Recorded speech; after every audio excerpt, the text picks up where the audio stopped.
जमीन के भीतर का जलजला, एक ऐसा भूकंप जिसने तुर्की को तो हिलाया ही, कई इमारतों को ढहा दिया, लेकिन पूरी दुनिया में अब भी इसका कंपन महसूस किया जा रहा है।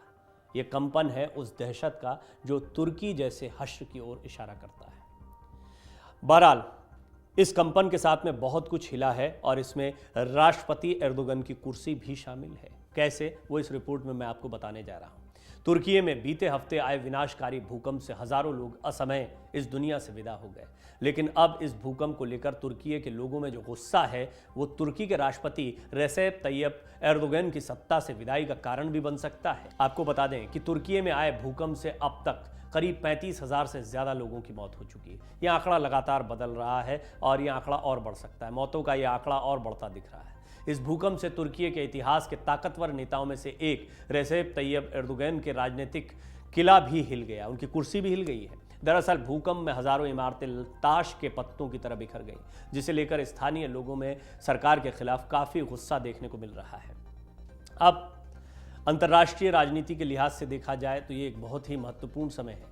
क्या भ्रष्टाचार की भेंट चढ़ सकता है एर्दोगन का राजनीतिक करियर? और भ्रष्टाचार के आरोप क्यों? एर्दोगन के ऊपर अब कई आरोप भी लग रहे हैं। साल 1999 में भी तुर्की में ज़बरदस्त भूकंप आया था। उस भूकंप ने भी तुर्की में काफ़ी तबाही मचाई थी और 17,000 से ज़्यादा लोगों की जान तब भी चली गई थी।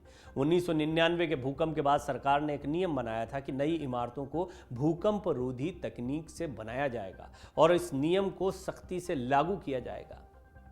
99 में 17,000 लोग मारे गए थे और उसके बाद में मैंने आपको कल एक रिपोर्ट में बताया था, तुर्की में जो भूकंप आया है, ज़मीन बहुत तेज़ हिलने की वजह से उतनी बड़ी दिक्कत नहीं हुई जितनी ऊंची ऊंची इमारतों की वजह से यह विनाश हुआ है। जो इमारतें बनेंगी वो भूकंप रोधी होंगी, इस बात का सबक लिया गया था, लेकिन उसका ध्यान कितना रखा गया? और अगर ध्यान नहीं रखा गया तो उसका जिम्मेदार कौन है? ये एक बहुत बड़ा भ्रष्टाचार है और यह भ्रष्टाचार सिर्फ तुर्की की कहानी नहीं कहता है, उन सभी विकासशील देशों की कहानी भी कहता है जहां पर अंधाधुंध निर्माण हो रहा है और नियमों को ताक पर रखकर हो रहा है। किसी दिन को एक झटका है, कुदरत का कहर आए तो हकीकत सामने आ जाए कि कितना नियमों का ध्यान रखा गया है। दोबारा लौटते हैं तुर्की की कहानी पर।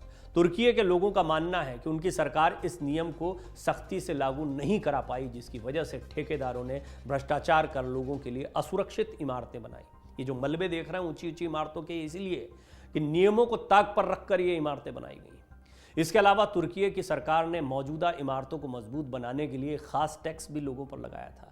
इस टैक्स से सरकार के पास करीब 17 बिलियन US$ इकट्ठा हुए थे, लेकिन सरकार ने इस फंड में से थोड़ा ही फंड पुरानी इमारतों को मजबूत करने में खर्च किया, बाकी सारा पैसा अन्य कामों में खर्च कर दिया गया।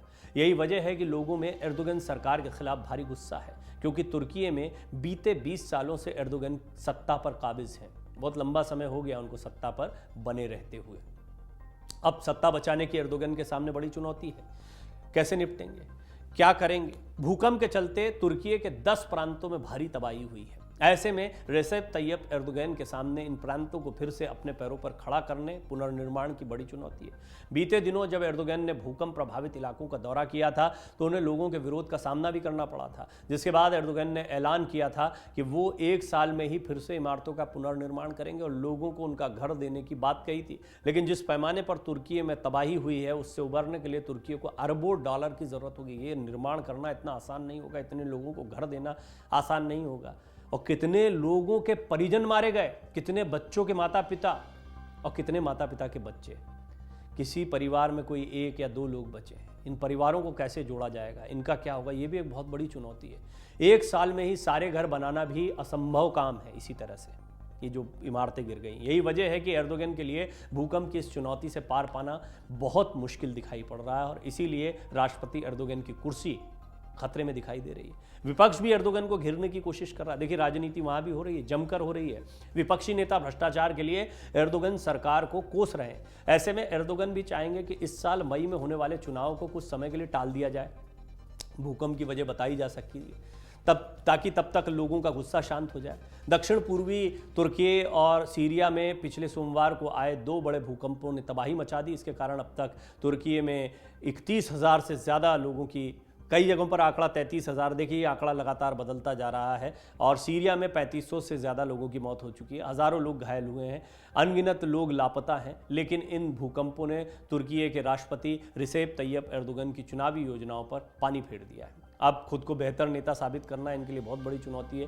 पिछले 20 सालों में पहली बार एर्दोगन का राजनीतिक भविष्य दांव पर लगा है। अब उन्हें साबित करना होगा कि वो ऐसे नेता हैं जो काम कर सकते हैं। इसके साथ ही राष्ट्र के संसाधनों का उपयोग प्रभावित क्षेत्रों को या लोगों को राहत पहुंचाने के लिए किया जाए, साथ ही उन्हें अपने घर और जीवन दोबारा से खड़े करने में मदद दी जा सके। और ये बहुत मुश्किल और चुनौतीपूर्ण कार्य है, लेकिन अगर वो ऐसा करते हैं तो ये वो काम है जिनको करके वो अपनी कुर्सी को भी बचा सकते हैं या खुद को ताकतवर साबित कर सकते हैं। क्राइसिस के समय वो जितना अच्छा काम करेंगे तभी उनकी ताकत और क्षमता का पता जनता को लग पाएगा। और ये इसलिए कहा जा रहा है क्योंकि 20 वर्षों से वो इस पद पर हैं, तो उनके सामने कई चुनौतियां हैं। एर्दोगन के सामने जो चुनौतियां हैं वो जान लीजिए। तुर्की के राष्ट्रपति तैयब एर्दोगन पिछले 20 सालों से शासन कर रहे हैं, लेकिन मौजूदा वक्त में वो अपने राजनीतिक जीवन के सबसे मुश्किल भरे दिनों का सामना कर रहे हैं। तुर्की 1999 के बाद से सबसे विनाशकारी भूकंप से जूझ रहा है। तैयब एर्दोगन 2016 में एक तख्ता पलट की कोशिश में बच गए थे, लेकिन उनका आगे का शासन अब इस पर निर्भर करेगा कि देश के लोगों को आई तबाही से वो किस तरह से निकालने में सफल होते हैं।